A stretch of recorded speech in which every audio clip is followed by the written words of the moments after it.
Yo. Hey, yo, what it is and what's good? Welcome back to 280 Plus, the social media podcast that takes the conversations off the timeline. We go beyond the tweets. I'm your host, Los Def. And before I introduce my guests, let's start this show off with a like, you know what I mean? Hit the subscribe button if you're new to the channel, because I'm sure you'll be back, you know what I mean? This is going to be a real good show. And I'm here with a real special guest. So, brother, introduce yourself. How's it going, man? Glad to be a part of the show. 280. My name is Dude Jones. I'm a filmmaker / coach / entrepreneur from York City, and just want to show some love and be a part of your platform. I appreciate it, man. I appreciate it. So we got a lot to talk about in terms of like what you had going on in your life, man. I ran down your resume. You got some prolific things going on, man. Like you doing your thing. So, but before we get into that, man, I got some headlines that I kind of wanted to touch on, and just some things I noticed about to get people talking, man. So, have you heard of the rapper? And this is a trick question, kind of, but have you heard of the rapper FM Meka? I have. Okay. All right. So obviously, people, it was just less than a week ago or so. It was an avatar rapper, an AI rapper. He was signed to Capitol Records, and then less than a week, he was dropped already from the label. And did you hear anything about that? Did you hear any of the details behind that?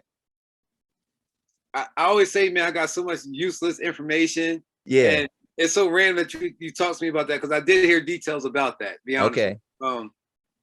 I heard they got a lot of backlash because it's they're using the N-word, and it's pretty much a Caucasian or European descent. I will say person behind it. Yes. You know what I mean? So after 7 days, Capitol Records, I think, grabbed them up or whatever, but they shut it down, and rightfully so. You know what I mean? Like it's some culturally inappropriate things going on that you got to kind of address. And in today's Me Too movement and cancelization, you got when some people talk, man, you got to kind of move on it. Yeah, definitely. Yeah, and it was just kind of weird. Like it was kind of cool, like just to see it. Like, oh, okay. I wasn't really thrilled about it, but then like I felt like I just seen that he got signed, and then it was just like it was over, like just like that, whatever. Absolutely. And what's so crazy about that? Since you bring that up, yeah, you would think that they would do more research on you're signing a deal, and normally a deal is anywhere between 6 and 7 figures. Yeah, and you would think that research and development would have did a little bit more research versus just signing the next big thing, because it ended up being a blunder for Capitol. You know what I'm saying? So definitely. So yeah, so I'll read the statement that basically an organization came out with, like kind of in backlash of it. It says, it's come to our attention that your company has decided to partner with Factory New on signing the artificially designed rapper FM Meka. While we applaud innovation in tech that connects listeners to music and enhances the experience, we find fault in the lack of awareness and how offensive this caricature is. It is a direct insult to the Black community and our culture, an amalgamation of gross stereotypes, appropriative mannerisms that derive from Black artists, complete with slurs infused in lyrics. And it says, this digital effigy is a careless abomination and disrespectful to real people who face real consequences in real life. For example, Gunna, a Black artist who is featured on a song with FN Meka, is currently incarcerated for rapping the same type of lyrics this robot mimics. The difference is your artificial rapper will not be subject to federal charges for such. It says, for your company to prove this shows a lack of diversity and resounding amount of tone-deaf leadership. This is simply unacceptable and will not be tolerated. But yeah, that's a good point. Like, my man, there's a lot of rappers out here that's, booked for all type of stuff. And obviously they're using their lyrics and things like that. But like, yeah, then when you dig into it, yeah, it was a Caucasian and an Asian guy that kind of put this together. And it's like, wow. Yeah, why would you make a fake Black rapper and then like, trying to talk the talk? Like, you know what I mean? That's like, it's just weird, like to even like think about doing that. But it's all about the clout, man. Like I say, whatever's important or popular at the time, man, people just ride it. Yeah. And it's and like you said, like it's just a blunt, like you got to do your homework, especially like a record, like Capitol Records been around forever. You know what I'm saying? Like, absolutely. And it's that that race to be first instead of being, you know what I mean, doing your due diligence and stuff like that. So that was a little bit wild, man. So hopefully I don't know when the next time we're gonna see a Avatar rapper, but they need to how about give a young brother a record label, you know what I mean, or a record deal or something like that, you know what I mean? So yeah, they got Guitar Hero and all that other stuff. You know, you want to be a rock star and be an Avatar, go to Guitar Hero and, you know, do it over there. But, you know, as far as like taking money out of a real artist's pocket, and like I said, like you said, the culture and appropriation that they were doing is something that, you know, has to be addressed, man. So yeah, definitely. All right, so let's move on from that. And I got another topic, man, another headline. This one caught my attention, bro, because this is kind of like up my lane a little bit, but I'm like, whoa. So did you hear about this Missouri school district that's bringing back corporal punishment? Damn. Hey. Yeah, I mean, so all right. So before we get into that, whatever, and like some details, I mean, you a little bit older than me. Were you around at the time? Like you ain't had that in your school? Okay.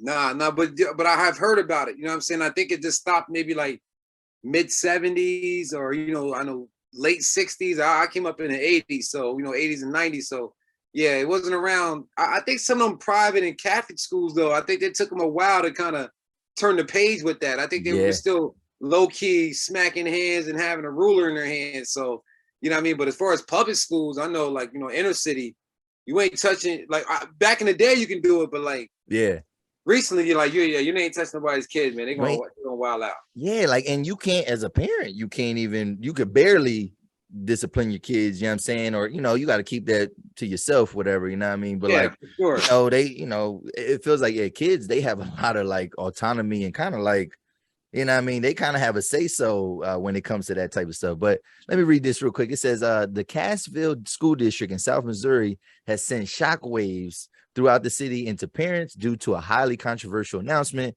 regarding forms of discipline. It says the Cassville District just confirmed its plans to reinstate its decades past implementation of corporal punishment for students. Underneath the new policy, school district employees will be allowed to punish students by paddling them, which is described as a last resort if other forms of discipline fail to work effectively. And it says parents will have the option to opt in to the new policy or decide against it. So, yo, man, like, I don't know, like, I mean, you're a father, you know what I mean? Would you ever subject your kids to that? Would you ever opt into some type of policy like that? You know what I mean? No, I wouldn't. Personally, I wouldn't. You know, I think times have changed, people evolve, you know what I'm saying? And you know, you don't know the level of someone's intent. Yeah. You know what I'm saying? So like intent is a big thing. Like, hey, I only wanted to do something as far as discipline, but it may have been in the heat of a moment where your intention may have went a little further than what you you know, predetermined. You know what I'm saying? You were gonna do. Because you have a policy, right? Who's to say, you know what I'm saying? Everybody has different strengths, you know what I'm saying? So, you know, who's say, hey, one lashing. Hey, my lashing may be way different than the other person's lashing. So, you know what I mean? That's a very touchy. So that's the Midwest, you know what I mean? What they call the Bible Belt. Yeah. You know what I'm saying? Like, you know, those type of places like that are kind of like the Bible Belt. So, you know, they're old school. You know, who knows, man? I may have been even a Mormon community type of, you know, place in Missouri where, you know, a lot of stuff is like very different. Yeah, definitely. Yeah, I am curious as to what the demographic is, but like to me, it feels like, I don't know. I feel like it has to. It's probably like if the discipline is that crazy, I'm assuming that, you know, that's always sign language for like, you know, for people like look like us. You know what I mean? Like it's because we crazy or we wilding out, whatever, and they feel like last resort, whatever. But like, I don't know. It said what it said was it was talking about how like parents didn't want their kids to get suspended. So this is supposed to be a punishment before it gets to suspension. But I'm like, nah, for most kids, suspension ain't really nothing. That would be the worst thing. Like, you know what I mean? Just some random adult paddling me, bro. Like that would be the worst thing you know what I mean, in my life, whatever. But like, nah, I agree with you, man. I wouldn't subject my son to that because like I don't know who these people are, like, and you know, there's when it comes to kids and discipline, there's so much gray area, you know what I mean? It ain't never just like, it's always an antecedent to whatever the issue is, you know what I mean? It ain't never just a kid just doing something. And I just, I wouldn't feel comfortable. But it's funny because, I know, just like as well as I know, like just how kids are in society. We feel like that's what they need, but like, but not at the hands of public, school officials. You know what I'm saying? Like, absolutely. Well, I definitely agree with it. It takes a village. You know what I'm yeah, saying? I do agree with that philosophy and that motto. But that's a hands off as far as discipline. I think you know what I'm saying. You could direct them in the right direction and be like, hey, you need to go this way. You know what I'm saying? Or I'm gonna do this and call the cops, or whatever you have to do that you think is suitable for this situation. But as far as snatching them up and and let's just keep it real, man. Like you never know the psyche of what's going on. You know what I'm saying? As far as a person knowing that, say that happened to me, or I was one of the kids that get hit, I might grow up with some type of trauma. You know what I'm saying? As far as like, hey, a random person of authority can, what I mean, I might be in a job and my manager, I might make them mad and I start having anxiety attacks. You know what I'm saying? Because I'm used to, like start flinching and shit like that. Yeah, you know what I'm saying? They might think I'm tripping. You know what I'm saying? And then I look at the person that's actually given the type of discipline. You know what I mean? How are you comfortable with that? You know what I'm saying? With random kids, like I think that's a psyche type of thing too. Like you got to be comfortable with hitting other people's kids. Yeah, and I'm not comfortable with that. So nah, definitely not. Yeah, and like you coach and stuff like that, and like I know you probably yell and it gets probably aggressive, but like it don't go to that point. You know what I'm saying? Right. And like, and it said maybe this gives some people some reprieve, but it said that it can only be done by a school administrator, and then another district employee has to be present. But like, nah, like I feel like it'd be better off if you. Matter of fact, did you watch Atlanta, the last season of Atlanta? I haven't. Okay, so there's a the first episode is called Three Slaps. And it's not even about the regular characters. It's just like, because what they did was, it was like half of the season was like an anthology, and it was just about anything, and then half of the season was about the characters. So like the first episode is called Three Slaps, and basically, I mean, he, some boy is, black boy, I mean, misbehaving. His mom come in there and basically like telling them off, like, yo, what you doing? Like, stop acting out for these white kids. Like, they don't fuck with you. Like, I mean, like they want to see you go to jail. And then so she's talking to him because he was like wilding out, like dancing and like just causing ruckus in class. And she made him dance. Like she made him do some dancing, whatever, like, oh, dance. And then so what happened was the grandfather, he took him to the side, and like the teacher was there, the grandfather and the mom, and he slapped him 3 times.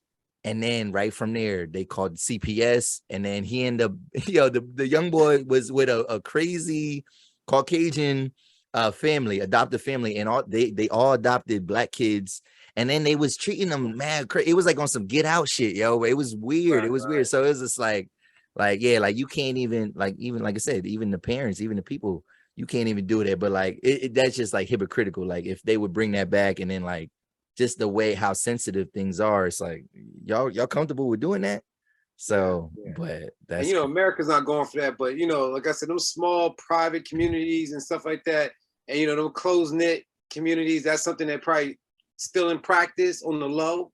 You know what I'm saying? Just sometimes it might hit the news, might not hit the news, but like I said, if you got to have all those procedures and precautions in there, administrator, somebody watching, blah, blah, blah, you got to sign off on a waiver. You got to make sure that like you're better off not doing it, maybe. You know what I'm saying? Like it's too much.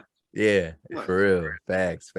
So that's good, man. That's good. So let's move on, man. Let's get into the nitty gritty, man. So like, I got a OG here with me today, man. You know what I mean? Somebody that's managed to kind of find him a way for himself to keep elevating despite, growing up in the environment that we grew up in, man. So like, let's get into your background, man. So, we from the same town. So, can you tell us about, where you grew up specifically? And then, I guess, what did you learn about yourself through your upbringing? That's a good question, man. I never had that asked to me before, man. You know what I'm saying? In that aspect. But I try to answer it best as I can, man. Yeah. I'm a very humble person too, man. So it's kind of hard for me to talk about myself, but I try. Okay. You know what I'm saying? Just it's very regular. Like I say, I'm just overall I feel like I'm a hard worker, man. Just trying to stay consistent. But I grew up on the west side of York, you know what I'm saying? Like on, out west, as they say, right there on West Street, in between Salem and Princess Street, pretty much, which a lot of people recognize as maybe the 600 block and things like that. I grew up there my whole life. You know what I'm saying? My mom, dad had one house, you know, and all the kids, you know what I'm saying, pretty much was raised and born there. And I left, you know, around 17 Okay. to go to college. But, you know, prior to that, you know, I was just a regular kid, you know, playing hide and go seek, tag, riding bikes, playing basketball all day, you know what I'm saying? You know, just, you know, getting into different things, I kind of came up, you know, in the mid 90s as far as like teenage years and stuff like that. So, you know, I still feel like, you know, it kind of was like around that New Jack Swing era versus like the new Biggie Smalls era, you know what I'm saying? Like, you know, as far as fashion and Versace and having money and watches, and, you know, it was a thing, right? So, you know, like even the drug epidemic, you know what I'm saying? That was something that was super hardcore and, you know, a lot of cities, and, you know, it hit my home, you know what I'm saying? As far as like, not my parents, but as far as my siblings, Yeah. you know what I'm saying? Hit my brothers pretty hard and stuff like that, which affected the whole house, you know what I'm saying? And stuff like that. And being so close to Princess Street and just my neighborhood friends, I mean, it was our economy, you know what I'm saying, at the time. You know what I mean? Like a lot of people were making some money, and you know, this was a time where you look at movies like Paid in Full, or even, you know, look at Dipset back in the early 2000s, it'd be like 50 dudes hanging out on the corner, you know what I'm saying? That was like a thing, you know what I'm saying? And we really were like, not, you know, they were really out there strapped up, or, you know, selling what they were selling. It wasn't just like a look, versus like, you know, we ain't doing no video shoots, bro. Like, we out here. You know what I'm saying? So, you know what I mean? And I had an opportunity to, you know, to meet a lot of good friends, you know what I mean, coming up through sports or just going to school. Went to York High. As I said, you know, I left at 17 to go to college. Just to say real quick before, I remember around like maybe 11 years old, I got like a paper route. You know what I'm saying? Okay. And so, you know, I was always working. Paper route was right there on the 600 block of Princess Street. So I did 600, 700, 800, you know what I'm saying? And was you getting tips? Was they tipping you? Was they paying their fees like they supposed to? Because, you know, like I know a bunch of people that did paper routes, they was getting ripped off all the time. Like, you know? All the time, man. And like, it's so crazy because like the Sunday papers are the heaviest, you know what I'm Oh, saying? yeah. And you can only fit like 16 of them joints in the bag, you know what I'm saying? And, you know, we have like 50 customers you got to hit up. You know what I'm saying? So my mom used to help me out a lot. I had a homeboy that had working for me. Even at 11, I had a homeboy working for me, man. I used to pay him like $1 or $2 a day. You know what I'm saying? For him just to come out, he just get some candy and some soda. Yeah. And that was just enough for him. You know what I mean? That was my homeboy and stuff, man. But yeah, like I said, you know, I had the mayor of York at the time. He was one of my Charlie Robinson. Oh, wow. Yeah. That's a different subject. Yeah. But the crazy thing about it, right? The crazy thing about Charlie Robinson, I never seen him at his house. He lived there, never seen him at his house. His neighbor used to tip me every Sunday like $2 and like 50 cents. And I used to love it, right? Yeah. Never got a tip from Charlie, never seen him. He got his newspaper every day, though, kept paying his bill, but I just never seen him, never got a tip. So. Yeah. So how, I mean, because you say you had you had paper route, whatever, and you say you grew up in a 2-parent household? I did. I grew up in a 2-parent household, mom and dad. That's what's up. So is do you think that helped you kind of avoid some of the, you know, pitfalls that, like, you know, because the 600, that's a rough block, you know what I'm saying? Like, did that help? You know what I mean? Did that impact, or did you find yourself sometimes, you know, dibbling, dabbling too, you know what I mean? Because it's funny, because, like, you know, I think it does take a village, and, you know, we do talk about 2-parent households, but like, it's once a kid starts stepping outside, you know what I mean, the parents, they don't really have that much, like, you have influence, I mean, because you can instill things in your kids, but like the kid's still gonna make a decision whether or not, you know what I mean? So yeah, absolutely, man. Like, it's kind of weird, bro, because I look at things now, you know what I'm saying, and it's like, you know, I'm 40 now, so you know, I got a 21-year-old, I got a 19-year-old, I got a 14-year-old. So I look at stuff now, I'm like, man, you look back at your life, and like having my dad there was definitely the anchor. That definitely, like, I had a healthy fear of certain things when I was growing up. Like, yeah, if I get bad grades, he gonna find out about it, and I live with him. So it's like, it's one of them types of situations. I can't hide. I can't go to my mom's house. Like, no, we live together, so I had to be on my P's and Q's. And when I wasn't, he got right with me. You know what I'm saying? So like, he wasn't blowing smoke. My dad was one of them old school guys where, you know, he didn't really talk a whole lot growing up. He just kind of like showed you how you're supposed to be, and you just kind of like, you know, mimic how you're supposed to be, you know what I'm saying? So like, you know, it wasn't about all that rap. He just kind of give you a look, good or bad. He was always there, and I appreciate that. So having my dad there, I think that really I didn't know at the time, because a lot of my friends, like you said, like I didn't even really put two and two together, but a lot of my friends didn't have that father figure inside the home. Yep. Pops may pop up, or, you know, he may live here, live there, or he might not be in the picture at all. You know what I'm saying? But my dad was really consistent as far as, you know, making sure I was at every game that I was supposed to be at, every practice. You know, he was really consistent with that, man. So I think having a two-parent, and then my mom, she did a great job as well. You know, she worked, you know what I mean? You know, took care of the household and stuff like that. And it worked out for him. You know what I'm saying? Like I said, you know, my dad's like he's a Marine, so he was an old school type of guy, but in a fun way, but he just wasn't really emotional. He was just one of those guys, like, you know, he do what he do, you know what I'm saying? And like I said, you know, just don't rub him the wrong way type deal. So yeah, I respect that. Yeah, I mean, I could relate, man. I definitely had my dad in my life, all my life. I didn't have necessarily the two-parent household the whole time. I kind of went back and forth, you know, co-parenting, whatever. But like, yeah, man, having your dad in your life, like as an anchor, just as a guide. And my dad didn't make all the best decisions either, whatever. But like, still, even having that guide of like, you know, I learned through my dad's mistakes, like what not to do, whatever. And like even talking about that discipline stuff, like my dad only had to get the belt on me like twice, I remember, you know what I mean? And like, you know, and it was just, but it was just what he instilled in me. Like, yeah, I knew it was a healthy fear of like, yo, nah, don't do this, don't do that. I remember one time he threatened I was gonna be punished the whole summer, and he wasn't playing because he had took my NCC4 for a couple months. So I was like, yo, I got distinguished honor roll that last working period though, you know what I'm saying? yeah, So no like, doubt, push you know you. what I mean? Yeah, like, you know what I mean? So, and I just for black men out there, man, like it's, and really it's a message for us, but like, I mean, yeah, it's important, man, being your kid's life, man. And you know, I know sometimes everybody not, you know, married and have two-parent households, but like, yo, man, don't let nothing stand in your way from being that influence in your kid's life, man. So that's good, man. Shout out to your dad, man, I appreciate that. Thank for you. that, man. So all right, man. So let's talk about I mean, kind of like, you know, moving forward in your life, man, kind of like going fully legit and just kind of making something of yourself, man. So talk about the way, what are some ways that you kind of like got out of your circumstances? Because yeah, like you lived on a rough block, but like how did you kind of make your way, like, you know what I mean, through life? What are some of the career paths you kind of took? You know, like I said, just to piggyback what I was saying earlier, I left and went to college at 17, graduated from York High at 17, and went to college at 17 with the Thaddeus Stevens. Okay. Went there for 2 years, you know what I'm saying? Came home pretty much every weekend though, you know what I'm saying? Because it was only about 20, 25 minutes away. Yeah. But, you know, I think one thing I wanted to do, because even when I told my dad, I told my mom and my dad, my mom, my parents, I said, because I got in a little bit of trouble, you know, that first summer being out, you know, being like 17 out of high school and stuff like that. And not so much trouble with the law, but it was a thing where I was kind of getting myself, you know, it was only a matter of time till the law kept caught up with what I was doing, because I was getting caught up in other little situations. My parents caught me with some stuff on me. Yeah. You know what I mean? It was just like set up. The whole summer was kind of like that, right? So one day I went to my dad. I said, you know, I'm going to college. You know what I mean? And I remember he like took a second. He's like, who told you can go to college?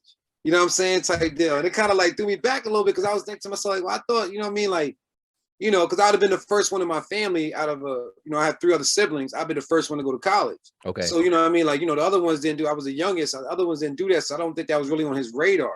You know what I'm saying? So when I said it to him, you know, I think that was his first initial reaction. Like, well, who told you that that's a lot of money? And that's how he looked at it. You know what I mean? Old school father, like, dude, that's a lot of money. You know what I'm saying? Yeah. And he looking at it as another bill versus, you know, I'm 17 now, so he probably like, oh, the bills are done with this guy. You know what I'm saying? Now I'm talking about college. He's like, no, that's another bill, bro. Like, Yeah. let's go to work, be a machinist, because that's what he did. Like, you know, be a machinist, do this and do that. So I remember him saying that, and it kind of like threw me back a little bit. I was like, yo, Dad, I thought you kind of like wanted me to go to college. So like after he processed it, you know, and then I start, you know, reaching out to people as far as my coach, Isaiah Anderson. I reached out to him, and he got me, you know, to take the test to go inside, you know, to attend the college. And my dad said he was supportive, you know what I'm saying? But he was like not verbal supportive. He was just like, hey, if that's what you want to do and that's what you need, then I'll make sure you get your supplies, and I'll make sure you get a ride to school, blah, blah, blah. You know what I'm saying? And, you know, and at that point, I was still young, man, but I didn't really like to lose. I don't really like to fail. You know what I'm saying? I looked at it like, I can do 2 years, get my associate's degree and not fail. and, you know, and bring home an associate degree, and I'd be the first in my family to do so. You know what I'm saying? Then my Okay. mom put some money up for me to go to school, and I really looked at it as an investment that I didn't want to mess up for her. Facts. You know what I'm saying? So like, you know, this my drive, bro. I think like, you know, I look back at my life, you know what I'm saying? Just the drive that I think I had, that even when I'm down, I have a good support system. I have God. You know what I mean? So I think that, you know, that has helped me out a lot, because after college, I worked at, you know, Kinsey Construction for 10 years. Okay. I bought a house, you know what I'm saying? You know, my family expanded. I had 3 kids at this time. Okay. You know what I'm saying? But I still was doing stuff on the side. Okay. You know what I'm saying? Yeah. As far as making sure everything's compensated, because I come from a certain place where, you know, we just get at it, I guess. Yeah. Sometimes fast, you want that fast paper, you know what I'm saying? Absolutely. I always had a job, but I always had I guess you could say, different hustles. A hustle, yeah. Before I got into the entrepreneur business. Tax free. I'm sorry? I said tax free. Tax free. Absolutely. Tax free. So, you know, I always had those different things that were doing to help me, you know, compensate for, you know, what I was, you know, paying for my kids, or doing this, or paying for a house, or, you know, blah, blah, blah. So, you know, and I would say, you know, I said this to somebody else before, and I don't gloat, but I would say, like, to a certain degree, I was a successful drug dealer. Okay. As far as I bought the house, you know, I bought cars. I was always in my kids' life. Didn't miss any birthdays. Yeah. You know what I'm saying? I did what I was supposed to do with my money, but I wasn't really successful.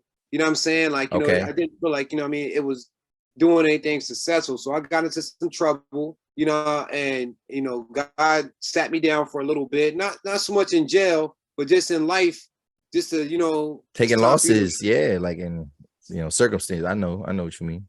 Yeah. Just circumstances. And it was a time, like I said, you know, got into a fight up in Harrisburg. I was with my cousin, you know, my cousin just passed away, Quentin, but I was with my cousin and Q, and we and him kind of got into a fight up in Harrisburg, and, you know, we, you know, doing and stuff like that. And like, I was the only one to get arrested that night. You know what I'm saying? Like, it was a whole bunch of people fighting. I was back in the paddy wagon, and and I just remember like saying a prayer to God. And I was just like, God, I was been getting in trouble. I'm like, yo, God, listen, this is the last one, because I was about to go to Dauphin County, because I was already on probation for another situation. So I'm like, God, if you can just get me out of this one, I promise I'm you know, we always had that time when we say that to God, like, look, this is the last time. Yeah. I literally said that, and I put my head down in the back of the paddy wagon on 2nd Street, and then like 2 minutes later, man, like the paddy wagon opened up. The cop was like, somebody got shot down the street. We got bigger fish to fry. I'm letting you go. What? I couldn't believe it, man. Like, it may seem small to other people, but they would know how many chances I was getting at this time. It was just like, dude, you got to chill. Yeah. Chill. So that was a wake up call for you. That was the wake up call. Yeah, I think that was one of the last wake up calls. Like, well, yeah, you had a couple, but that was it was like, you know, that's probably one of the last ones. And then, you know, even at that time, you know what I mean, I met my fiance as well. You know what I mean? So she gave me a lot of motivation. She gave me a lot of security. You know what I'm saying? As far as you know, it's motivated. You know what I'm saying? Like, you know, when you get with someone or whatever the case is, there may be a lot of motivation involved. You know what I'm saying? And maybe feel comfortable with changing careers, and, you know, going into entrepreneurship, and really getting away from, you know, what I know, what I'm used to, gambling. You know what I'm saying? Like, you know, flipping, doing this and doing that, selling this, selling that. And always working, but just doing the other things I had to just cut out. And it took me a while. I tell people, man, like, you have NA, right? Yeah. You know, Narcotics Anonymous, you know what I'm saying? For people that have been on drugs for years. Yeah. You know what I mean? But they need something for people that's been getting money for years off of drugs. Yeah. You know what I mean? Then Jay-Z or Pusha T make a song about that, Drug Dealers Anonymous. He might have. I don't even you know what? That makes sense though. I didn't know that. You know what I'm saying? I also Pusha T too, but that's definitely a thing, man, because like it's a thing where you get used to it, or it's easy, or, you know, you used to have fast cash, man, and it's hard to stop, man. So like, you know, that was a process, just stopping. You know what I mean? Like going dead broke and just having enough money to pay my bills, and, you know, borrow money from my mom, you know what I'm saying? Just to, you know, pay the bills that week, you know what I'm saying, or that month, you know what I mean, at this time, because I gave up everything to get some more, you know what I'm saying, positive things. So definitely. Well, yeah, and that's, I mean, a testament to you, man, and just kind of like realizing, you know what I mean, sometimes you at the end of the road, man, and you gotta make a change, man. And it's just, you know, my last episode I just talked about, I was talking about Tiana Wallace and how like she, she put up her house, you know what I mean, Yeah. to bond out her man. And I have a problem like that. That's the thing I have a problem with sometimes with even with like when it comes to like posting bail. Like, of course, you want your people to be out, but like, how many times do we put up bail for people that's just getting out to do the same thing? You know what I'm saying? Like, they ain't really changing, or in the sense of like, yo, people put up that bail money, but they ain't gonna put up no lawyer. Like, they ain't paying for no lawyer to actually help you, get out of the situation possibly, you know what I'm saying? So it's just like, it's, sometimes like, the things that we do, or the things that we see, is just be kind of like ass backwards. Like, how many guys that, had to learn those lessons multiple times, and then only to be, get out, and then they got to work a job that they don't really want, you know what I'm saying? But it's like, yo, you probably could have set yourself up in a better position had you done that. I mean, had you, or maybe everybody, a lot of us are hustlers, entrepreneurial, but you got to put that to something else. Like, but it takes, experience, it takes, situations for you to, I guess, come to that. But man, that's crazy, man. That's crazy. So I would, my heart would have been racing, yo. If I was in the paddy wagon and then they just let me out, like, I'd have been like, yo, like, what did I do to be this like lucky, like fortunate? You know what I'm saying? Like, but absolutely. Yeah, and things like that happen, quite often. You just gotta recognize, you know what I'm saying? And I was having too many times, like that month, that year, it was just like so many things happening. I was like, all right, let me chill. And like I said, and I started my process. I feel like I started my process of changing my life around. You know what I'm saying? And I always was a positive person. I just had to cut out the extracurricular activity. You know what I'm saying? That, I was always me. I always went to work. Always coach. Always did this and did that. It's just that, I have to make money to support my 3 kids, myself, my home. It's, things like that. And sometimes, that paycheck don't cut it all the time. Don't cut it.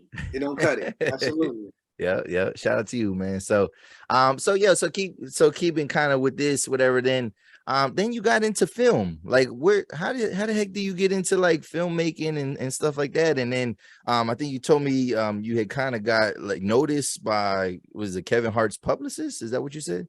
Yeah. Well, okay. I kind of got into the film when I got laid off from Kinsley Construction, like 2012. Okay. And I had about a year. I was just getting unemployment. You know what I'm saying? My first time ever getting unemployment. So I had like a year of unemployment. And at that time.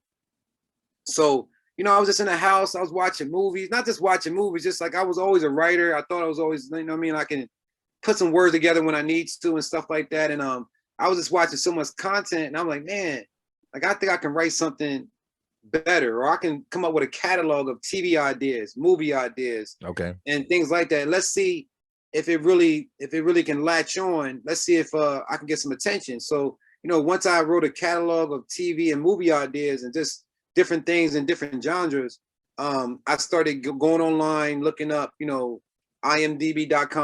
you know what I'm saying? Looking up who's connected to who, how this person got here, just networking by myself, cold calling, like literally having a card and writing down like my name and saying, hey, this is Dude Jones. I'm a filmmaker for 80s Baby Entertainment. We have a new project coming out. I just want to know whatever it was, what I'm saying? I was just doing the whole nine, like the whole kit. And I finally got in touch with Kevin Hart's publicist at the time in 2013. Wow. She had her own production company and, a publicist company and out in LA. And we had some conversations. She saw my catalog. She saw, when I say catalog, just my ideas. Everything wasn't filmed at the time. Okay. And she liked it. And then she said, hey, if you're real about this, you really want to, take a real step towards your goals, there's a film festival coming up in New York City, in September or something like that. It's the ABFF, which is the American Black Film Festival. Okay. You know what I'm saying? It's pretty much the Oscars of minorities or urban culture. Okay. These are the events where Will Packer is recognized. You know what I'm saying? What's my man in that played Ghost? Amari Hardwick. Amari, like, he's an ambassador for this, for the Kevin Hart, like I said, all those guys kind of came through the ABFF, you know what I'm saying? It's a big networking, you see films, you know what I'm saying? You go to, like, I went to a master class with Robert Townsend, you know what I mean? What? So yeah, I had an itinerary, man. So, like, so she's like, yo, pay for Say, pay for my plane ticket, my hotel, and get me there. I'll show you around to everybody. I'll be your representation. You'll be with us, blah, blah, blah. You know, I had 2 weeks to come up with like $2,000. You know what I'm saying? This is, like I said to you again, I'm back to zero almost. You know what I'm saying? Yeah, So like, yeah. you know, I had to start petitioning some of my friends, like, yo, bro, you know, I've been working on this. See what I got going on. This person, like, they signed me. We're gonna do this. You know, I give them the whole spill without being like a pity. There ain't no pity party, but like I said, it's a thing. I want people to help me out to get me where I need to go. And so we went to New York. It was exactly what she said. Like the team I was with, his name is Alton Glass. He's a movie producer, and he has movies on BET all the time. But he won 6 awards there, which was unprecedented for anybody. Even Will Packer came through there, and he hadn't won that many awards. Oh, wow. You know what I mean? Stuff like that. So, you know, the team I was with won 6 awards, and they took us all out to eat, as far as like, you know, this little swank Thai restaurant in New York City where you got to walk down like 3 levels into the ground. Oh, okay. Yeah, yeah. It was wild, bro. It was wild. You know what I'm saying? This is before Uber was even like a thing. Oh, so taxis and stuff like that. Yeah. Yeah. Oh. So I'm like, so when I came home, I was telling people like about Uber, like, yo, there's a thing called Uber. Oh, like, wow. Like, what's Uber? I'm like, yo, I don't know. You call them up. It's not like a taxi. You know what I'm saying? But the whips is nice, and you just got them on your phone, and like, so it was really, for me, next level stuff. So that's how I got with her. I was in connection with her for like 3 years. You know, our contract expired, you know what I mean? But she gave me a lot of knowledge, you know what I'm saying? A lot of networking resources. And, you know, I still film my movie. You know, we filmed it live, you know, we filmed it, and we had a red carpet premiere for it in York at the York Strand Capitol. Okay. 300 people showed up. It was a sold out event. You know, you had to come dressed up. We had pictures. You know, we had gift bags for people. We made it a real event for people that, you know, some people had never been in the Strand Capitol in New York, and we had an opportunity for them to come in and, you know, feel welcome and, you know, feel like they're an honored guest. So okay, cool. What was your film called, and can people still watch it today? Like, can they find it somewhere? Yep. I have it on DVD right now. You know what I'm saying? And I try to get it on a couple streaming apps, but it had an issue with that, and I'll tell you about that in a second. But the movie, it's a comedy. It's called Brothers in South Beach. Okay. And at the time, we were pitching it as a trailer, like an extended trailer, like say like you know, a 9-minute trailer or something like that. You know what I'm saying? To go along with the script that was already kind of popular and moving in the industry a little bit. So we wanted to put a trailer, like a little visual with the movie. And when I did that, I used you know, I hired a videographer. You know, I did this, I did that. I wrote, directed. You know, I did all the casting. I produced it, whatever. But I used other artists' music at the time. Yeah, you can't do that. Yeah. So I didn't have original music. So when I put it up on YouTube and other places, I was getting flagged left and right. So yeah. It was great for a local event, but once I went to go, you know, take that particular project to a larger level, it was getting flagged for different things. It's still available on DVD though, so you know, people still can grab it up. Okay, DVDs ain't really a thing now. I know. Yeah, I was like, I don't even know where I'll put that. Nah, you could, if you got a PS4, you got a, you know, you could still play. You know what I mean, that's you know, that original music stuff. Like I remember when I first started this, because I was like, you know, getting some songs from like some, you know, local artists I know, people I know, and then so, you know, I remember a homie coming, he's like, yo, man, why don't you put some better shit on there, like some. I'm like, bro, I can't just put Jay-Z's song on my video, bro. Like, I mean, that shit get. He's like, oh, I didn't know that. Like, I'm like, yeah, bro. Like, it don't work like that. Like, that's a fact. And people that do it, they, you know, there's workarounds around it, but it's like, don't bother. Just get original music. And absolutely. So the next project, you know, we're working on, we making sure everything's original. Yeah. Everything is like, you know, so it was a learning process, and you know, it did what it did. So we're happy with that. That's what's up. All right, man. So let's switch it up. So, you know, I'm a big sports guy, man. You know what I mean? I obviously love professional sports. I'm, you know, I don't feel like I have enough time to watch the sports that I love, whatever, but like, you know, football, basketball. I've retired baseball, man. After the steroids era, it don't matter anymore. You know what I'm saying? I'll watch some soccer, you know what I'm saying? So I'm into sports, man. So, but for me, I'm definitely more of a lover of professional sports. And it's because like with amateur sports, it's difficult to keep up with. Like college, there's like a million teams, a million players on the sideline. Like you're like, yo, and you know, I mean, some guys get red shirt. You know, it's like all this. It's a lot. And then high school, obviously, you know, I mean, you got, you know, you want to pay attention to them because they're the next crop coming up. But like, it's even harder to watch them because there's a lack of coverage.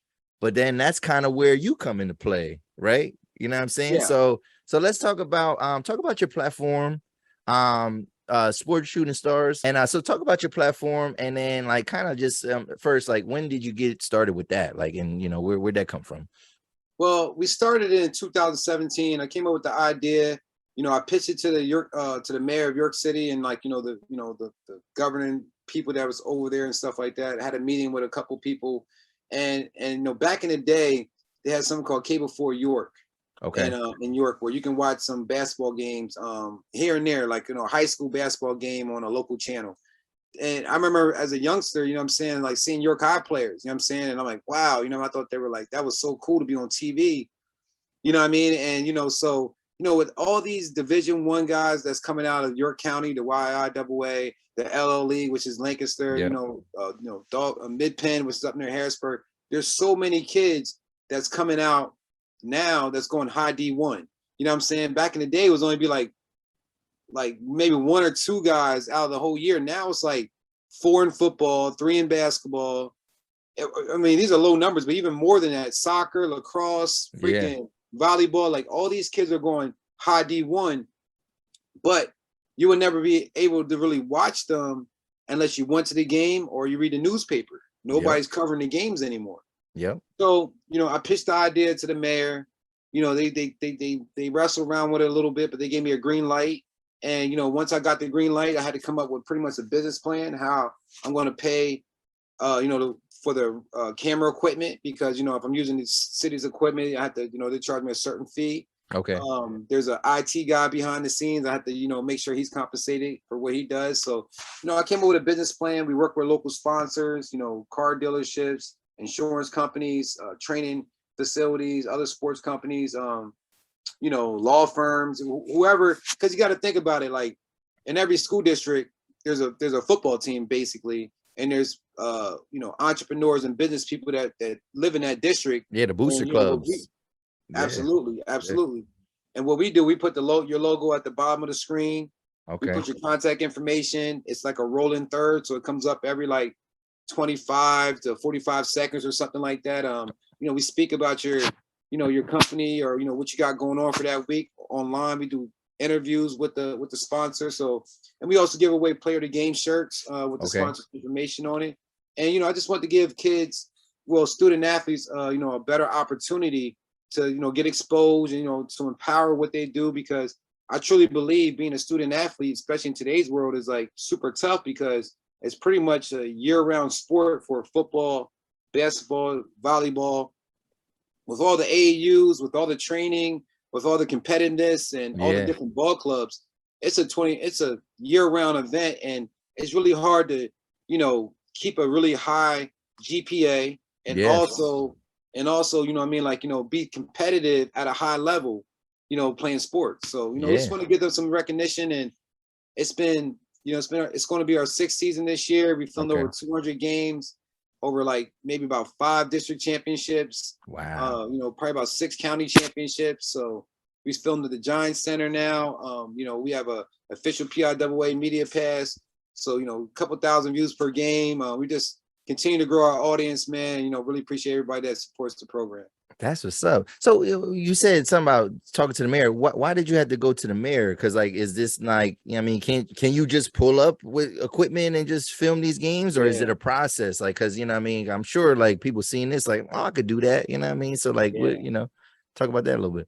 Yeah, it's been intense of people trying to do that too. So yeah, you're definitely right. You know how it is. You know what I'm saying? I don't want to give all the jewels away right now. Nah. Well, yeah. But like, why did you have to talk to the mayor? Like, I'm just curious. Like, what? Well, I had to talk to the mayor because we want to run the games on their local Comcast cable channel. Oh, so they have a relationship with Comcast, and we want the games to be on TV. So if you don't have internet, say the old heads don't really have internet, hey, turn it on channel 18. You can still watch the game. You know what I'm saying? Then for the newer generation, not just the newer, but for the other generation, we want to have it on YouTube. So we want to already, pretty much broadcast our games on New York City's official YouTube page. So Okay. we have their followers as well, and now they're locked in, and there's more content on, because it's just a local access channel, so you don't really have certain content on there that you have on other channels. So we want to make sure we keep it fresh. And so we had to talk to the mayor because they were in charge of those cable channels and what goes on the York City YouTube page. Okay. All right, that's respect. And it's funny because well, not funny, but like I'm because I've done some coaching myself, and I'm noticing now like film is like a big thing, you know what I mean? Film study, a lot of scouting, I mean, and a lot of school districts now, they're kind of recording their own games and kind of telecasting it through YouTube and things like that. But yours is like a comprehensive operation where you're like highlighting these games and things like that. You're making it a bigger spectacle, almost like Friday night, like instead of Monday Night Football, Friday Night Football with sports shooting stars, you know what I'm saying, right? Is that the kind of the idea of it? Yeah, absolutely, man. We want to highlight, like I said, the games. We try to pick, even our schedule, we're heavy, we have fan favorites, you know what I'm saying? Like, Northeastern, Dallastown, York High, of course, Central York, they're heavy favorites. But, throughout the year, well, before we put out our schedule, we look at the best games in the county every year. Okay. We look at the best games, not just in our county, but just in the 717 area. And we lock in on them. And we've been fortunate for the last 5 years to get the best games on TV. I'm talking about these games go to overtime. Oh, okay. Division I players. Like I said, last year we were filming Nicholas Singleton, which is Gatorade Player of the Year. You know what I'm saying, out of Governor Mifflin. We did 2 of his games. Bo Perbula last year, you know what I'm saying, for Central York. He's at Penn State as well. This year we're featuring Jaheim White from York High, Kenny Johnson from Dallastown. And the list just kind of goes on. So like our real goal is to, give these kids a better opportunity to get some more exposure. And they even send our clips, to coaches now. Like, I see them chopping it up. I see it on their YouTube page. I mean, YouTube or their Twitter or even their Instagram where they kind of chop up what we got going on and just, use our footage to, to get their foot in the door. Do people use your footage to like upload it to like stuff like Huddle and things like that, like those kind of platforms? Or well, not necessarily Huddle, because I think Huddle's like has its own camera, I think, you know what I'm saying? Okay. But they upload it to like their player profile, like, as a YouTube link to chop it up. Because when we add the commentary, that just adds a little bit, that puts the cherry on the top when somebody has a crazy dunk or they have like, a long touchdown run or, a catch or something like that. So, they get that little pizzazz that come along with it as well. Yeah. So that's interesting that you're talking about this. So like when we think of like growing up, you didn't even think like going D1 like and living in Central PA and things like that. You don't even think that's like a possibility, whatever. But like, are you kind of you're kind of highlighting the fact that like it don't really matter if you're from a big city or not. Like it's really about the exposure. Is that what you're kind of like? I mean, and the purpose of this, like basically, like because like the reason why they don't know X, Y, and Z that played at your car, whatever, or your cat, whatever, is because there ain't film. Like there's not, I mean, there's like big cities, they have those production companies, they have like maybe entrepreneurs that are into that, whatever. But like you know what I mean, decided to kind of jump out there and really get into that sports media world. That's dope, man. That's real dope, bro. I appreciate that, man. Yeah, like definitely the way we go in, we've been doing it for about 6 years now. And the way we go in and how we do it and how we're highlighting it, it was already a thing that we're trending other places, but it really wasn't around here. So, when I say here, I'm saying 717, District 3, District 3, basically. Okay, yeah. Basically, but now you see guys who do like visual edits. I don't know if if you even noticed that, like they're in on the courts around, like now they're editing the whole game. They may not be going live, but they're editing the whole game. And I think that, sports shooting stars, at least around here, help open up that door so they can come in there and go to those high school games and high school football games, basketball games, and do all their edits and, know that, it's more of an entertainment factor. Now the school understands it's an entertainment factor that comes along with, what we do and how we highlight it. Because like I said, I see guys now that, everybody has a camera and doing some cool edits. And I think that's great. You know what I'm saying? Because, just, again, gives the players more opportunity.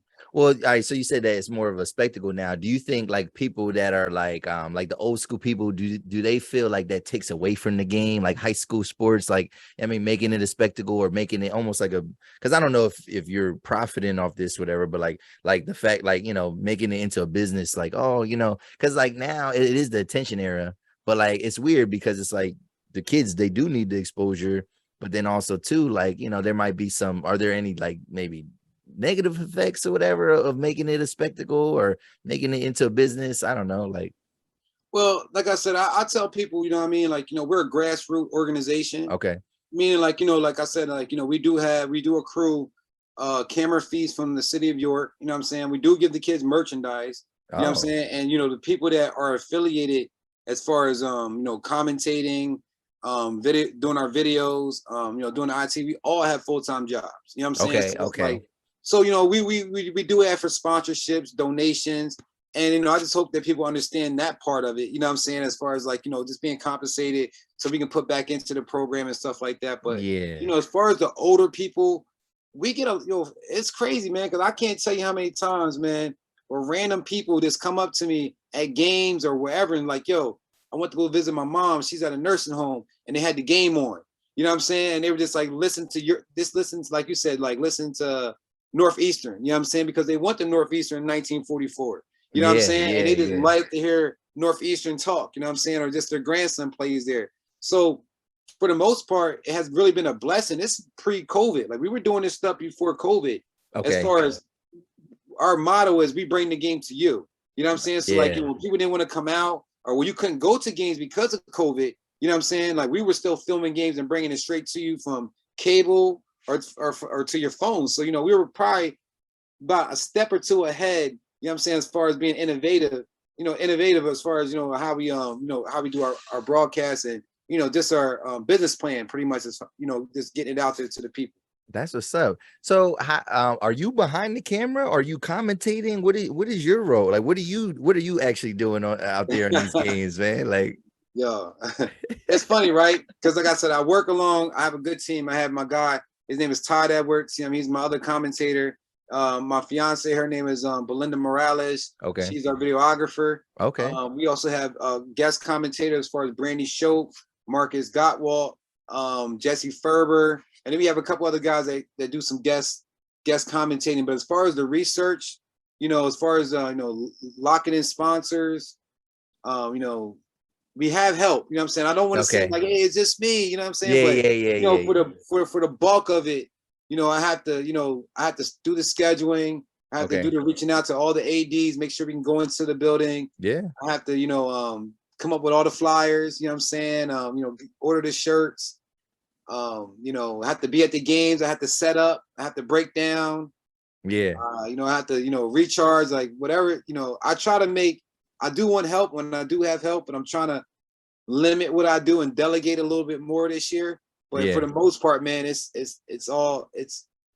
I have a lot to do with it. Let's just say that. Yo, so so one thing about high school sports that's interesting to me as well is like the fact that like how the hell are powerhouses created? Because like yo, it's different than college, like where you pick where you going to go. You know what I mean? Like yo, are these families just moving to these school districts on purpose? Like if they, I mean, if a school has like a history program, like you know, history of success, whatever, are they just like kind of like how are they?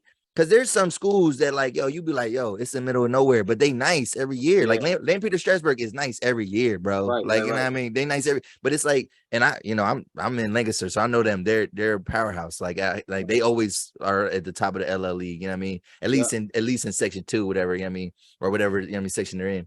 And it's like, but it's like, yo, bro, I live right by there. Like, it's just, you know what I mean? Country, Yeah. like it's suburban in country. Like, but I'm like, where the hell these nice white boys coming from, bro? Like, you know what I mean? Yeah. Like, what the fuck? Like, Yeah. I got well, it. they did have the one boy from IMG over there. Yeah, I mean, I don't know if I think it was last year they had a boy from like he transferred back or whatever from IMG Academy, and like he was nice. Like it was crazy. But that's like, how the hell does that happen? Like, you know what I mean? I don't know. Well, shout out to Land Peter Strasburg, man. They won the District 3 district championship last year. We filmed it at the John Center, and the guy you're talking about is Ty Burton. Yeah. Ty Burton. I think it's Ty Burton. I think that's his name. But yeah, we filmed that game. Really good player, like I said, from IMG, as you said.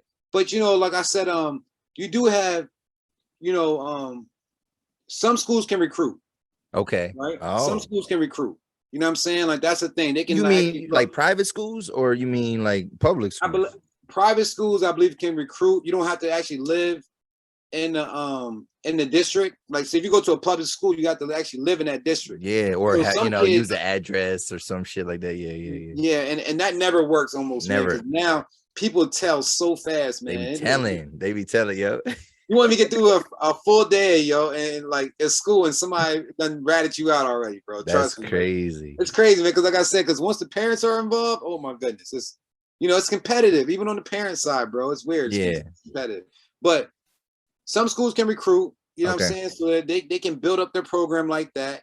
Some schools offer scholarships, you know what I mean, for guys that go there. So, you know, the parents may be interested in that as well. Some kids do move from a smaller school district to a bigger school district for sports and for, you know, for academics too, I believe. But, you know, I believe, like, if you're a talented guy and you go to a small school in high school and you go to a bigger school, you're doing that for, you know, sport reasons, you know what I'm saying? Which I understand, because it is what it is, you know what I'm saying? But they still got to get an education, still got to pass and, you know, get your diploma. So like, you know, and here's the other thing, man, like, in some schools that are public, they can't, I don't quote me, but I don't believe they can recruit, but like, they're just neighborhood kids, right? So every couple of years, you're just going to get a class that's just freaking nice. You know what I'm saying? It's like, you know, but then you got guys like you said, Lampeter, Strasburg, where, you know, maybe just that area is just breeding, you know what I'm saying? Like, you know, just good, consistent players that know how to be coached. You know what I'm saying? Because some kids, you know, not knowing how to be coached can really be their downfall. They are a very well coached team. They are a very well coached team. Yeah, that definitely. So it's probably like a system, partly a system, part talent, whatever. Because like they be winning districts, but they don't really, you know what I mean? They don't be making no noise in the state playoffs. You know what I mean? So, no doubt. I think they won like 22-0 last year. Yeah, nice, they are nice. But so I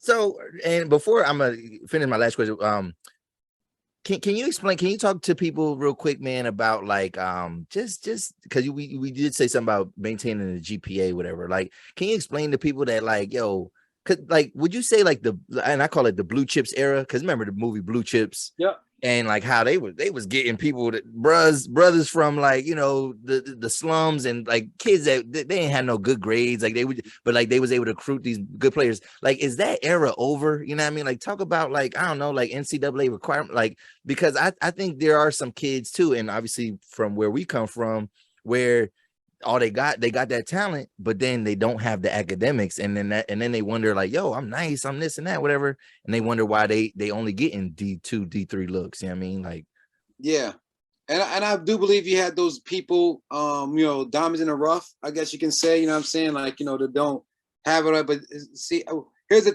And it's interesting you asked me that, right? Because this is my opinion. This is the first time I thought about it since you said that. Because I don't think it don't happen as much no more, right? Like, they not. I mean, you got to have good grades if you want to go to Duke. You got to have a crazy GPA, right? Or you think they kind of like, you know? Nah, if you got more talent than grades, you can go where you want to go. Still, because it's like there's thresholds, right? Or well. Like I said, you gotta be super talented, right? Because I said, now if a kid is a little, let's say, not up to par with academics, right? He's projected to go somewhere, right? Go to college. Yeah. Go to college, you got a chance to go to pros. You know what I'm saying? Got a chance. Yeah. So these kids now are projected early on, bro. Like AU starts at like first grade now. You know what I'm saying? Wow. So like you have classes like class of 2030. Projections already out there, and these kids are like in second grade. Nah, you know what I'm saying? That's kind of crazy, bro. Man, you can look it up. They have so many different projections, like class of 2000. That's a 2032. Like, how do you know these kids are good? You know what I mean? Like, how do you know? But some have a pedigree. Okay. Hey, that's so sons. Dad. Okay, yeah. You know what I mean? His brother does this. You know what I mean? Like his dad is 6'8". His mom's 6'4". Yeah. You know what I'm saying? But damn, 6'4" mom like that. 6'4" mamas, bro. They out there. They out there. What they do, what I think they do, right? Since we're talking about that. Yeah. In some aspects, when they project a kid to do something and he's going to be something, say he's a little bit behind academically, what they do now is what they call reclass. You know what I'm saying? Where they hold the kid back before 8th grade or before 7th grade. You hold him back a year. You know what I'm saying? So now he's a year older in that grade and he's taking that grade over, and he should have some more, his maturity or his, his knowledge or whatever may catch up to where it's making sense. You know what I'm saying? So they reclass. Because they project and they see that and they're like, all right, we got to do it for 8th grade or 7th grade. So now the kids that, that are that diamond in the rough or, academically not there, they got the tutors, they reclass. So now they're a year older in the same grade as kids. Now they're in the same grade, but now they're a year older than those kids coming up into that grade. Okay. So yeah, it's like easy. Like I did this math before. Like I did this. Yeah. And his body's more developed. You know what I'm saying? His mental might be a little bit more developed and stuff like that. And that's what they do in the United States. They're big on reclassing. People reclass all the time. They're big on reclassing. And as far as finding a diamond in the rough across seas, I think that you just. I guess they go by different requirements though out there. Yeah. You can go pro at like 15 in Europe. Yeah, because they got they have those clubs that like kind of, I mean, they're professional kind of once they get into those academies, like whether it's like Barcelona or something like that, you know what I mean? So that's cool. That's cool. All right, man. So finishing up this conversation, man. Man, who are some of the biggest prospects that you've covered throughout your time with this platform? And then like maybe even some of the biggest games that you just like, yo, this was crazy. Like, you know what I mean? Yeah. Well, I'll lead up to, when I first started filming, it was with Northeastern Bobcats. They had Fred Mulba, had a guy named Antonio Rizzuto. Yes. And they were like must-see TV, bro. Like they had sold out tickets for like high school games. They had season-long ticket holders. It was must-see TV. Fred is like a 5'7" dude that could do 360 dunks and shit like that. Yeah, man. And he has class. He has a lot of class on the court, bro. Like, he's nice. He's a showman. He's a showman, not bragging, but he plays with fun. He plays with fun. A lot of flair. Yeah. A lot of flair. Yeah. So like, just watching those two guys, man, like, their senior year kind of go off and do the things they did. That's our first year filming. And it was really fun basketball to watch those guys play. And I watched them play against Central York in the county championship. It was our first year filming the county championship at your college. And it was a really good game, man. Like I said, so, watching them was a really good time. Then like moving up, like I said, watching guys like Dejor Stewart for York High. Oh my God, the running back. Yeah. They call him Mr. 3000, man. So, he had like over 3,000 yards all purpose, I think, at York High. Crushed all types of records. 6 touchdowns one game. Like so watching Dejor Stewart was on another level. I think that was, Khalid Dorsey, another running back for York High. I think he was another guy we really like watching. Nazir Smith for Dallastown about 4 years ago. Really lightning fast. I had a lot of fun watching him. As of recently, like I said, Nicholas Singleton. Oh, Jaheim White. Let me get to Jaheim White for York High. He's another legend, like I said, in the making for York High. Bo Perbula for Central York. Like I said, he took that Central York team all the way to the state championship. Is he starting for Penn State this year? I think he has a really good chance of starting this year. Because I seen your post, whatever. And I was thinking like, oh snap, like they call him the touchdown king, man, because he's just a playmaker, bro. Like he can do a little bit of everything. As far as you can probably put him on any side of offense and defense. You can probably put him at, even as a linebacker, and he'll probably go out there and make some plays, man. So like, watching Bo, Jaheim, Kenny Johnson, and of course Nicholas Singleton. Like I said, the Gatorade Player of the Year. He was just, man, he was something else to watch, bro. He was just on another level. So. Yeah. Were you around when like Eli Brooks was coming through and all that, or is it's crazy? You just missed his era. Like and I talked to Eli 2 days ago. We had a meeting and Eli was there and I was talking to him and I told him, I'm so, like all the things we do, bro. I'm so sorry that I never got a chance to film you because that year he graduated, we started filming that summer doing football. So it was just a year away, but I went to his games Eli Brooks, man, he's one of the guys, man. I wish I had film that I can show Meka. He's a bucket. Like I said, conditioning is A1. This guy, like, he's on another level, man. So, like, Eli, like I said, he's with the Indiana Pacers right now.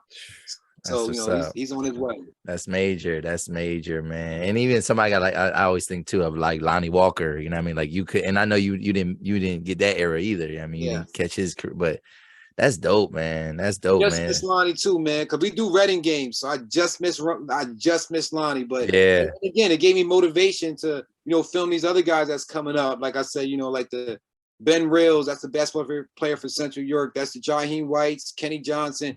All these guys are going to Division I. So, we had an opportunity to film them and high Division II too. So it's not all about, as long as these kids further their education. Yeah, free education is and then now NIL, you know what I mean? So you can make some money now, you know what I mean? If you nice like that. So dang, that's dope, man. That's dope. And you focus on 717. I mean, how far do you venture out, like, in terms of like your coverage?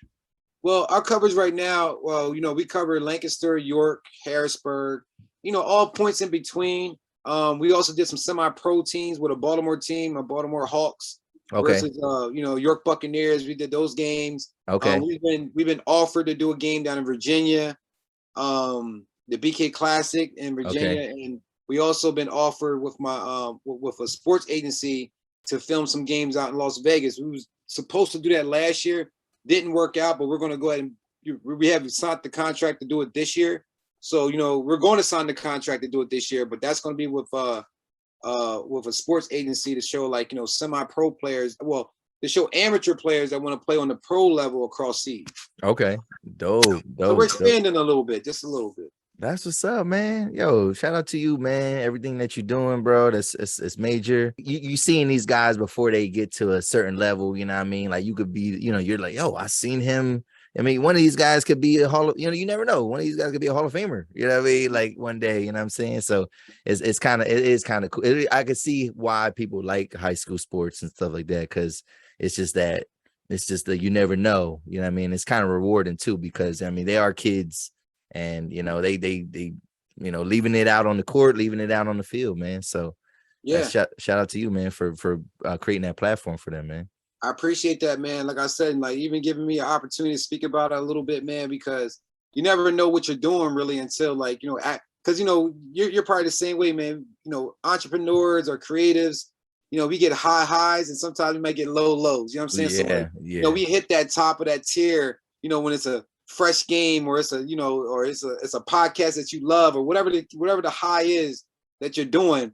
And then, like I said, and then you don't really take in the effect that you're having on people because you're in the moment, you know what I'm saying? And it's you that's doing it. And if you're a humble person, you're not really looking at yourself in the mirror every day or being like, yeah, I did that. You know what I mean? So sometimes it's good to be, get your flowers, to be recognized, or, like I said, I know it's a big thing that we're doing as far as, I think the key thing with us is that I'm not biased.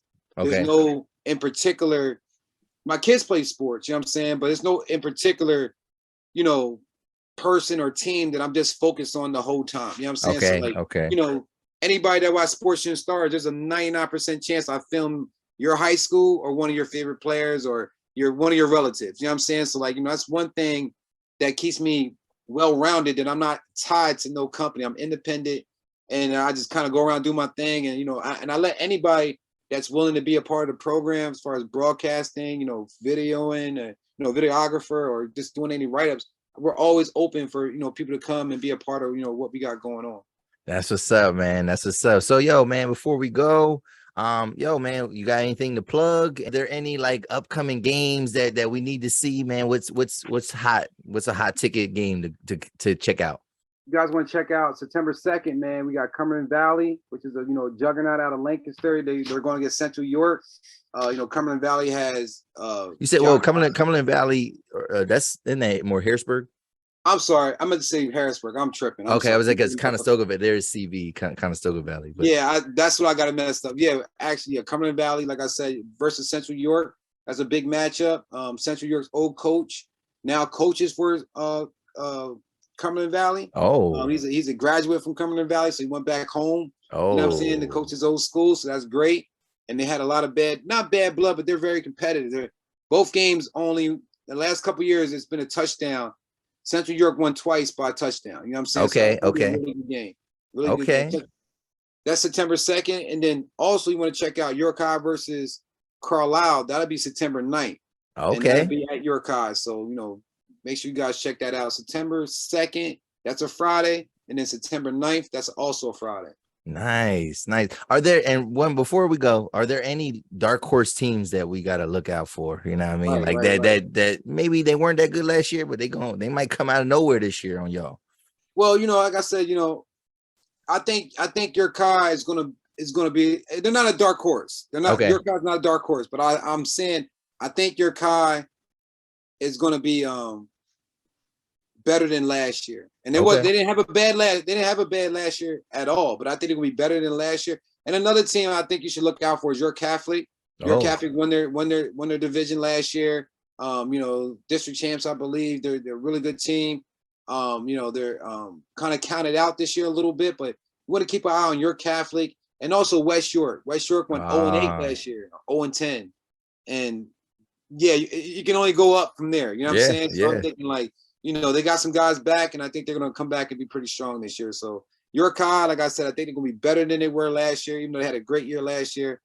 You know, West York, they went 0-10 last year. I think they're going to be on the rise this year. And York Catholic, like I said, you know, they're district champs, and, you know, they have a lot to prove and show people it wasn't a fluke. That's what's up, man. That's what's up, man. So, yo, man, before we go, where can people find you on social media? Where can people tune in? You know what I mean? Absolutely. You can check us out on social media. Go to Sports Shooting Stars, located on Facebook, Instagram. We're on Twitter as well. We're also on YouTube under Sports Shooting Stars. Our games are under White Rose Community Television. White Rose Community TV, I'm sorry. Check them out for all our games. You know, my page is Du Jones. That's my name. So you can check me out, Du Jones. You know, my page is pretty boring. It has nothing but sports. You know what I'm saying? Family stuff and some corny jokes, I guess. You know what I mean? That's pretty much my page. So okay. You know, but I'm pretty consistent with it. You know, nothing. You know, I stick to the script when I'm online. Yeah, that's what's up. That's what's up, man. Yo, man, shout out to you, man. My man, Du Jones, man. Good conversation. I might have to probably get you back on during basketball season. You know what I mean? And we maybe talk about some upcoming teams and dark horses and all that. And hey, real quick, I forgot to add. We do got something coming up, something real big for Europe. We got this fundraiser, Eli Brooks. Fundraiser coming September 15th. It's going to be held at the Old Central High School. It's an Eli Brooks fundraiser. Bring the kids out. There's going to be a lot of events. We're going to have like a dunk tractor. It's going to be like the hoop bus and stuff like that. Oh, nice. So, you know, like I said, giving away sneakers, you know, doing some drills. Eli would be there. You know, like I said, it's all about supporting him and, you know, getting him some more attention as he travels to the NBA. And also keep an eye out in York County for an upcoming sports facility. Okay. That's on its way. A big time, state-of-the-art 5-star. I've been hearing about it. So it's gonna be like Spooky Nook, but in York. It'll be similar to people will compare it to Spooky Nook. Yeah, you know, like I said, because they have similar elements, you know what I'm saying, and stuff like that. But I think, you know, this is gonna have a little more, be a little bit more custom and have a little bit more pizzazz to it, man. And you know, I'm glad to say that I'm a part of it as well. That's coming to York, man. So they give me my own division, and you know, I'm gonna do my best, you know, to knock it out the box as we always do. And you know, keep an eye out for that sports facility that's gonna be happening very soon in York, and also the Eli Brooks fundraiser that's September 15th, held at the Old Central High School. Dope, man. Yo, man, shout out to you, man. Like I said, everything that you're doing, and I'm looking for now. Now you got me hype about this season. Now I'm about to be paying attention to high school sports, because now I could put a face to the broadcaster and all that. You know what I mean? So shout out to you, man. And yo, man, if y'all still watching, man, I need y'all to hit the like button, hit the subscribe button. And this is another episode of 280 Plus Podcast, y'all. We out. Peace.